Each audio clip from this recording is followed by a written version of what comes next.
Welcome to A2Council Update, a recap of the Ann Arbor City Council meeting on March 20th, 2023. My name is Elizabeth Nelson, and I served on Ann Arbor City Council from 2018 to 2022. I understand the inner workings of our local government, and I believe that you should too. This is the voting chart for the council meeting on March 20th, 2023. All items were approved unanimously. You can find this voting chart and more information about this meeting at A2Council.com. The meeting included a report from City Administrator Milton Dohoney about the fallen tree branch and limb collection announced by the city last month. On February 24th, the city emailed residents a message from the city administrator thanking city council members for expressing a desire for city staff to expend and explore every resource possible to serve our community. On February 27th, the city released news that residents should collect, bundle, and place branches and limbs on street curbs by 7 a.m. on March 6th for collection by the city. This week, Mr. Dohoney explained to council, collections for the month to date are 342 tons, and we have expended $50,000 in order to achieve that. According to the city charter, the city administrator is permitted to spend up to $75,000 without the approval of city council. Expenditures more than $75,000 must be presented to council for a vote at a public meeting. The city administrator is permitted to make purchases beyond $75,000 without city council approval under the city code in cases of emergency. This week, Mr. Dohoney offered an update. We have also extended the contract with Davey Tree Expert Company with an emergency purchase order of $200,000. For full transparency with the council, I have signed that to keep the work going rather than stopping it until we could get the contract to council. We have also contacted 3 additional companies and are trying to determine if they can help us to expedite the issue. We estimate that it will take another month to make our way through the city. We believe we will need to expend a total of $750,000 in order to complete the suite. None of these plans or expenditures have been presented or voted on at a city council meeting. City council last met on March 6th, 1 week after the city directed residents to leave branches and limbs out on the curb for city pickup. 12 people signed up in advance to offer public comments. 8 people spoke on topics that were part of the agenda. The consent agenda included 20 items and over $12 million of expenditures. 3 items were pulled for discussion. Council considered an updated contract for more scooters and e-bikes to operate in the city. The new contract reduces licensing fees for the Spin Company from $1 a day to 20 cents a day, as requested by Spin. This change is expected to cost the city $54,750 in lost revenue. Councilmember Ackman shared background. Some of you might remember a bike share program that we had several years ago that I think were mainly docked at the downtown branch of the library. It wasn't very successful, so it went away, and so there's long been talk of relaunching a bike share. So we've been without bike share since 2017. The contract for expansion and reduced licensing fees for Spin was approved unanimously. Council considered an amended city contract with Spark for $24,500 to support a benchmarking study of how economic development is promoted in 10 other communities.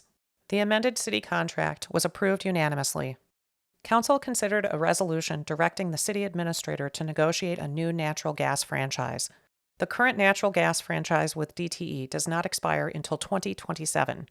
Earlier in the meeting, Larry Junk, a professor at the University of Michigan Medical School and volunteer for Michigan Clinicians for Climate Action, offered a public comment about this resolution. DTE is far behind other energy companies in Michigan and elsewhere in moving towards sustainable sources of energy.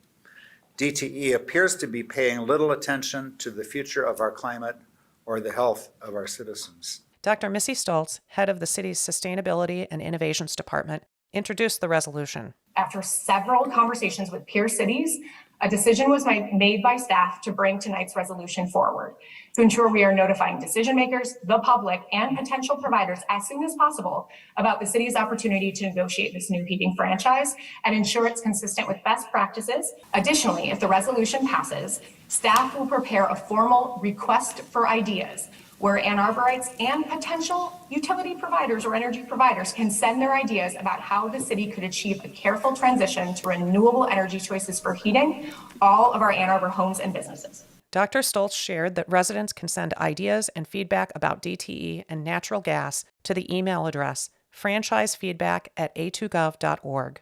Several council members expressed excitement and support before it was approved unanimously. No one spoke at a public hearing for ordinance amendments that will allow Waste Management to directly bill commercial customers for solid waste hauling. The ordinance amendment was approved unanimously at second reading. Council considered an ordinance amendment that will eliminate the city's insurance board. This board has historically heard and decided claims against the city, typically from residents who have experienced damages or loss related to city operations. The ordinance amendment removes the participation of council members. One person, local attorney Ralph McKee, spoke at a public hearing for these ordinance amendments. Mr. McKee shared a personal experience, struggling to negotiate fair compensation from the city after a water main break. This may seem like a small point to many of you, but I think that these types of claims and the way they're processed does provide an important window that council can look in on staff and see how the staff is interacting with the public. And for that reason, I don't think you should change the current process. Mr. McKee referred to a related agenda item, a resolution directing the city administrator to report these claims to council on a monthly basis. Ms. Briggs' proposed change to ask for a reporting on it is a partial solution, but it doesn't really solve the problem of really eliminating your watching staff interact with residents. Council discussion of both the ordinance amendment and resolution asking for monthly claims reports included this comment from Councilmember Briggs. That also, I think, is inappropriate for us as politicians to be potentially influencing a process that should be neutral and unbiased. And I know that myself to be something of a bleeding heart. So if I were ever appointed to this commission, I'd be lobbying for everything. It is worth noting that 8 city council members currently participate in city decisions that award millions of dollars or other unique benefits to individual people and entities requesting special consideration. For example, the Liquor License Commission, which reviews applications for liquor licenses. The Brownfield Plan Review Committee, which reviews requests from private developers for tax exemptions. The Parks Advisory Commission, which reviews potential land acquisitions for city parks. The Greenbelt Advisory Commission, which reviews requests for city investment in privately owned conservation easements. The recommendations considered and approved at all of these bodies eventually come to the whole of council for a vote. A member of City Council also serves as a voting member of the Zoning Board of Appeals, which makes the final decision in approving zoning variances for the benefit of specific property owners. City Council unanimously approved the ordinance amendment, which authorizes the city administrator to award or deny claims against the city up to $75,000. The corresponding resolution was also unanimously approved, requesting that all awards be reported monthly and posted on the city website. Council considered a rezoning of 415 West Washington from public land to a planned unit development, or PUD. The PUD will apply downtown zoning standards, D2, to the parcel and permit the construction of a 3-story building with 157 housing units. 415 West Washington is on a contaminated floodplain and floodway. Earlier in the evening, public commenters spoke to the issue.